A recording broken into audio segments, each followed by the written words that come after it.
Telugu PMC ప్రేక్షకులకు స్వాగతం. Hi friends, మీరు గనక ఇప్పుడే మా ఛానల్కు వచ్చినట్లయితే మా ఛానల్ని సబ్స్క్రైబ్ చేసుకోండి. సబ్స్క్రైబ్ చేయడంతో పాటు పక్కనే ఉన్న బెల్ ఐకాన్ని క్లిక్ చేయండి. సూపర్ స్టార్ మహేష్ ఫ్యామిలీ అంతా సోషల్ మీడియాలో చాలా యాక్టివ్గా ఉంటారు. మూవీస్కి సంబంధించిన అప్డేట్స్తో పాటు ఫ్యామిలీ మూమెంట్స్ ఎప్పటికప్పుడు తన అభిమానులతో షేర్ చేసుకుంటారు మహేష్ బాబు.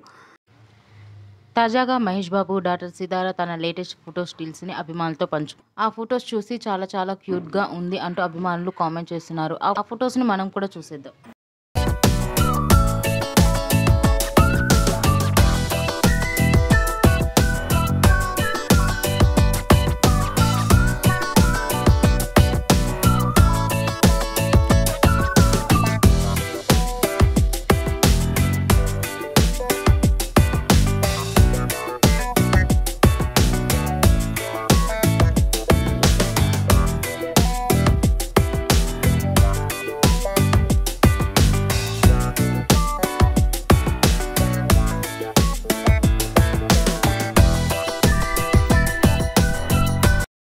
ఈ వీడియో మీకు నచ్చినట్లయితే లైక్ చేసి మరిన్ని టాలీవుడ్ లేటెస్ట్ అప్డేట్స్ మిస్ అవ్వకుండా చూడాలంటే తెలుగు పిఎంసి ఛానల్ను సబ్స్క్రైబ్ చేసుకొని పక్కనే ఉన్న బెల్ ఐకాన్ని క్లిక్ చేయండి.